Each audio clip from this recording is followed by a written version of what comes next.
Patris et Filii et Spiritus Sancti. Amen. Dominus vobiscum.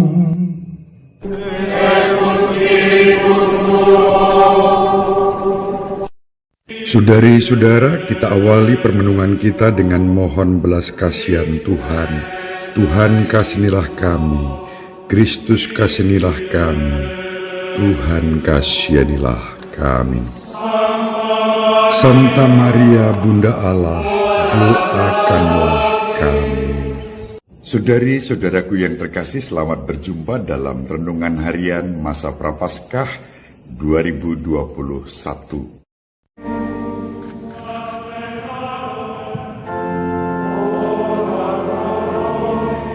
Halo saudari-saudaraku yang terkasih dalam Kristus, selamat berjumpa dalam Renungan Harian.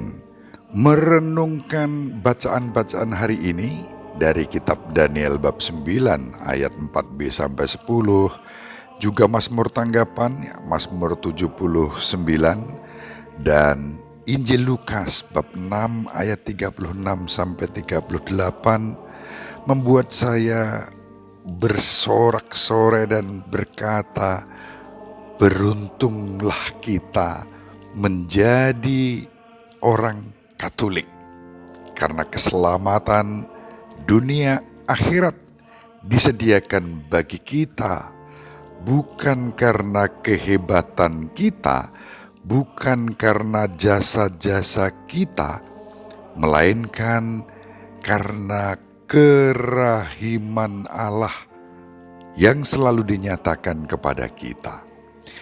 Saudari-saudara, jangan salah tangkap. Kalau saya mengatakan betapa beruntungnya saya menjadi orang Katolik, tidak berarti bahwa saudari-saudara kita yang beragama lain yang bukan Katolik lalu tidak selamat loh ya. Enggak begitu. Saya katakan beruntunglah kita menjadi orang Katolik. Tentu Allah menyediakan keselamatan ini untuk semua orang. Dan semua orang, apapun agama dan kepercayaannya, juga diselamatkan. Paling tidak itu yang diajarkan gereja Katolik dalam Lumen Gentium sebagai konstitusi dogmatis yang mengikat kita semua, dan dalam Nostra Aetate. Dalam Lumen Gentium artikel 16 dan kemudian diterangkan lebih lanjut dalam Nostra Aetate, dikatakan Gereja Katolik tidak menolak apapun yang baik, yang benar dan suci yang ada dalam semua agama dan kebudayaan. Lalu mengapa saya katakan beruntunglah kita menjadi orang Katolik? Beruntung karena kita mempunyai Allah yang begitu baik kepada kita, Allah yang mengampuni dosa-dosa kita, Allah yang bahkan tidak pernah memperhitungkan kelemahan dan dosa-dosa kita. Itu yang diwartakan dalam bacaan pertama, dan kemudian kita serukan dalam Mazmur tanggapan.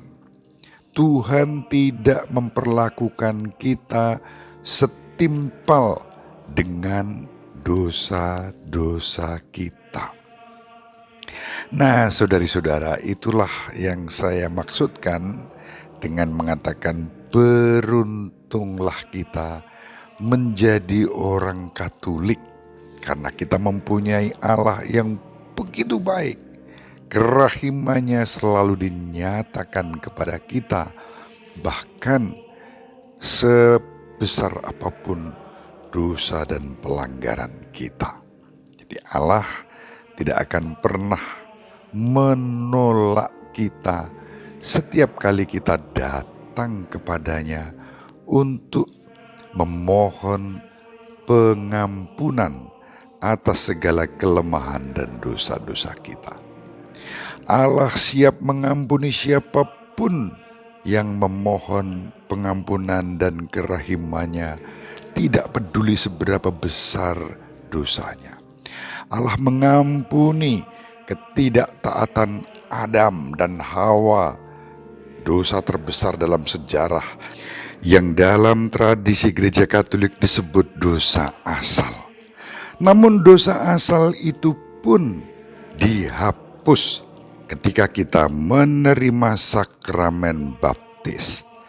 Dan sesudah kita menerima sakramen baptis, saat kita jatuh dalam setiap kelemahan dan dosa, kita juga mendapat pengampunan lagi melalui sakramen pengampunan yang bisa kita terima setiap saat. Pagi menerima pengampunan dosa, malam pun masih bisa menerima sakramen pengampunan yang sama berkali-kali seumur hidup kita. Saudari-saudara, kalau saya mengiringi renungan ini dengan litani para kudus, litani para kudus itu pun menjadi doa yang mendatangkan rahmat kerahiman Tuhan. Kalau saya mengawali renungan ini dengan mohon belas kasihan Tuhan, ya, Kyrie eleison, Christe eleison, Santa Maria ora pro nobis, itu pun sebagai ungkapan iman memohon kerahiman Tuhan. Jadi sebagai orang Katolik, kesempatan mengalami berlimpah ruah kerahiman Bapa itu tak terhingga. Saudari-saudara yang terkasih, lalu bagaimana kita sesudah mengalami kerahiman Allah? Injil mengajak kita untuk tidak egois.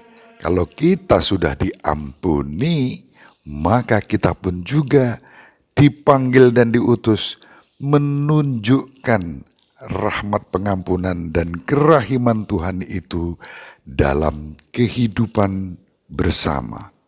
Caranya bagaimana?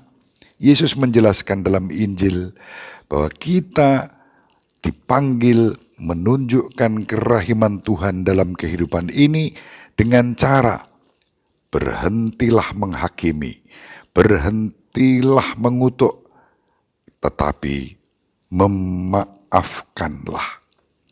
Itu yang diajarkan pada kita. Kerahiman Tuhan dinyatakan kepada kita, kita pun dipanggil untuk menunjukkan kerahiman kepada orang lain juga. Terpujilah Engkau ya Tuhan, karena kerahiman-Mu yang Kau nyatakan kepada kami, bahkan Engkau menebus dosa-dosa kami dengan sengsara, wafat, dan kebangkitan-Mu. Semoga kami pun mengampuni dan bermurah hati kepada sesama kami, kini dan sepanjang masa. Amin. Semoga kita semua dan seluruh anggota keluarga kita dimanapun berada diberkati oleh Allah yang Maha Kuasa, Bapa dan Putra dan Roh Kudus. Amin. Terima kasih. Sahabat peradaban kasih yang terkasih, sampai jumpa pada episode berikutnya. Terima kasih atas kebersamaan kita. Salam peradaban kasih ekologis, berkah dalam